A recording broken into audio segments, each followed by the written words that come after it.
आपके गांव में कौन बनेगा सरपंच? क्या आपने सोचा है वहीं बनेंगे या कोई और? ये देखने के लिए वीडियो को पूरा देखिए।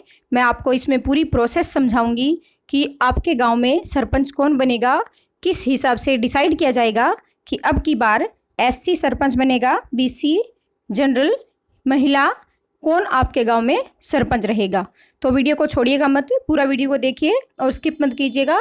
और चैनल को नीचे जो लाल बटन है वीडियो के नीचे वो दबाकर सब्सक्राइब कीजिए ताकि हर नई अपडेट आपको पता चल सके।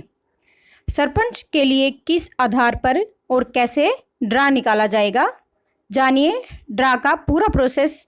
और सरपंच के जो ड्रा निकाले जाने हैं वो निकालने का पूरा तरीका क्या रहेगा, क्योंकि बीडीसी, जिला परिषद और पंचों के ड्रा निकाल दिए गए हैं और सरपंच के ड्रा अब निकलने वाले हैं। और इसके अभी कुछ ही दिनों के अंदर अंदर पूरे ड्रा निकाल करके पूरी प्रोसेस शुरू हो जाएगी। अब इसमें क्या करना पड़ेगा कि सबसे पहले जो सीट एससी बीसी समाज के लिए आरक्षित है उनके लिए ड्रा निकाले जाएंगे। और इसके बाद महिला और पुरुष के लिए कैसे डिसाइड किया जाएगा, हम आपको यह प्रोसेस भी पूरा समझाएंगे। तो देखिएगा वीडियो को अंत तक। मान लीजिए एक ब्लॉक में 40 गांव आते हैं और पिछली बार 10 गांव में एससी के लिए सीट रिजर्व थी, तो अब की बार बाकी बचे गांव में एससी के लिए ड्रा निकाला जाएगा। यानी कि जो पिछले 10 गांव थे अब उनमें एससी की सीट रिजर्व नहीं रहेगी।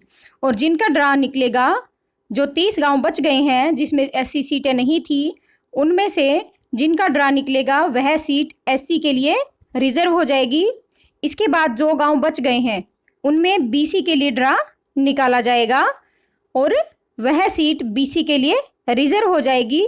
और इसके बाद भी जो गांव बच जाते हैं वो सामान्य श्रेणी के लिए रह जाएंगे। यानी कि 40 गांव में से जिस 10 गांव में पिछली बार एससी थी उनमें एससी की सीटें नहीं आएंगी।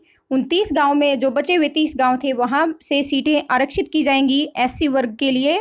और उसके बाद जितनी सीटें बच जाती हैं वो बीसी वर्ग के लिए आरक्षित की, उनमें से बीसी के लिए आरक्षित की जाएंगी। और एससी बीसी को निकाल के जो सीटें रह जाती हैं वो सामान्य वर्ग के लिए रह जाएंगी। अभी आप यह जान लीजिए कि कैसे डिसाइड होगा कि कोई सीट एससी के लिए आरक्षित है या नहीं। इसके लिए उन गांव का चयन किया जाता है जिन गांव में पिछली योजना में एससी के लिए सीट आरक्षित थी। उनको छोड़कर जो गांव बचे हुए हैं उन गांव में एससी के लिए ड्रा निकाला जाता है। उसके बाद बीसी के लिए आरक्षित सीटों का निर्धारण किया जाएगा और बची हुई सीटों पर सामान्य वर्ग अपनी ताल ठोक सकते हैं। जी हाँ, सामान्य वर्ग के लिए जो सीटें बची रह जाती हैं वो रह जाएंगी सामान्य वर्ग के लिए। अब जो महिलाओं का आरक्षण का प्रोसेस है वो भी समझ लीजिएगा कि कहाँ पर महिला सरपंच होंगी अब की बार। क्योंकि सरकार ने पिछली बार जो ये सरकार आई थी, गठबंधन की सरकार, इन्होंने डिसाइड किया था कि 50% आरक्षण महिलाओं को दिया जाएगा। 50% महिलाएं अब की बार सरपंच बनेंगी। और इसके लिए महिलाओं का भी आरक्षण को भी पूरा समझ लीजिएगा। और इसके साथ साथ आपको जानना यह जरूरी है कि कुछ लोग ये भी बोल रहे हैं कि जहां एससी की जनसंख्या ज़्यादा है वहां एससी की सीट रिजर्व होगी। इसी तरह से जहां बीसी की जनसंख्या ज़्यादा है वह सीट बीसी के लिए रिजर्व होगी। तो कृपया ये नोट करने वाली बात है कि ऐसा कुछ नहीं है। कोई सीट एससी बीसी के लिए रिजर्व होगी या नहीं, ये ड्रा के बाद ही डिसाइड हो पाएगा। ये कोई कंफर्म नहीं है कि जहां एससी या बीसी ज़्यादा हैं वहां उन्हीं की कैटेगरी का सरपंच बनेगा। परंतु ये बात तो कंफर्म है कि जो सीट पिछली बार एससी और बीसी के लिए आरक्षित थी वो सीट दोबारा एससी बीसी के लिए आरक्षित नहीं हो सकती।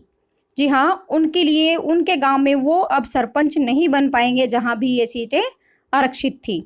वहां अब की बार जनरल कैटेगरी के सरपंच ही बनेंगे।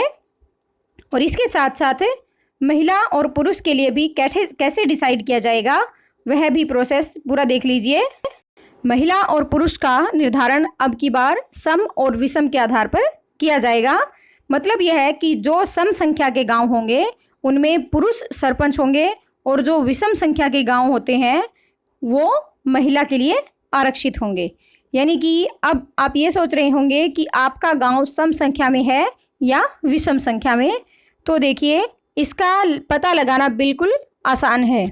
ये अल्फ़ाबेटिकली होता है। अल्फ़ाबेटिकली मतलब जो डिक्शनरी में ABCD, जैसे ABCD हम पढ़ते हैं, अल्फ़ाबेट्स पढ़ते हैं, उसी के हिसाब से जो डिक्शनरी होती है उसमें जो नाम होते हैं उसके हिसाब से ही अब के बार सम और विषम संख्या के गांव का निर्धारण किया जाएगा। और इसके बावजूद भी मान लो B के ऊपर 2 गांव आ जाते हैं B नाम से, तो उनके बाद उनका निर्धारण कैसे किया जाएगा? तो B के बाद जो सेकंड अक्षर आता है उसको देखकर ही निर्धारण किया जाएगा कि वो सम में आएंगे या विषम में। सम या विषम संख्या का निर्धारण आपके गांव के नाम में आने वाले पहले अक्षर के अनुसार होगा, लेकिन वो भी इंग्लिश वाले अक्षर के अनुसार। मान लीजिए आपके गांव का नाम A से शुरू होता है तो उसका नंबर 1 माना जाएगा, क्योंकि ये एक विषम संख्या है तो आपके गांव में महिला सरपंच होगी। और अगर आपके गांव का नाम B से शुरू होता है तो उसका नंबर 2 माना जाएगा, क्योंकि यह एक सम संख्या है, तो आपके गांव में पुरुष सरपंच होगा। अगर आपके गांव का नाम B से शुरू होता है और साइड वाले गांव का नाम भी B से शुरू होता है, तो इसके बाद जो भी अक्षर आता है, जैसे मान लेते हैं बहबलपुर है तो BE से बहबलपुर की स्पेलिंग BE होएगी। और इसके बाद जैसे बाडो है तो BA, तो A जो है वो किस संख्या में आता है? विषम संख्या में। तो इसके हिसाब से ही निर्धारण किया जाएगा कि सम में आएगा या विषम में, और वहाँ कौन सरपंच होगा। और इसी तरह से आप अपने गांव का नाम इसी सीक्वेंस में इंग्लिश के अक्षर के अनुसार पता लगा सकते हैं कि आपके गांव में सरपंच महिला होगी या पुरुष। हम उम्मीद करते हैं कि आपने अच्छे से समझ लिया होगा। और अभी भी अगर कोई कन्फ्यूज़न है तो वीडियो को आप दोबारा से देख लीजिए, दोबारा से पूरा प्रोसेस समझ लीजिए।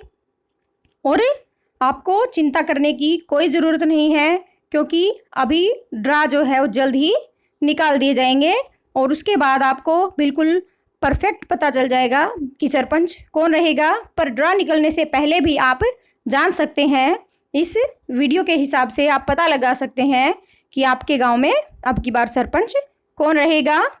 हम उम्मीद करते हैं कि आपको अच्छे से समझ आ गया होगा, और नहीं आया तो आप वीडियो को दोबारा से देख लीजिए।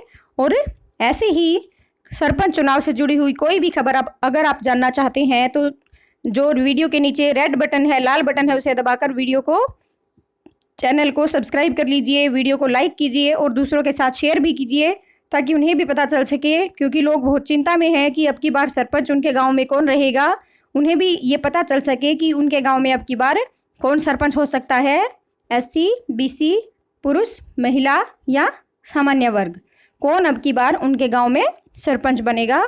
तो ये था पूरा प्रोसेस। और ऐसे ही वीडियोज़ के लिए हमारे चैनल के साथ बने रहिए। वीडियो देखने के लिए धन्यवाद।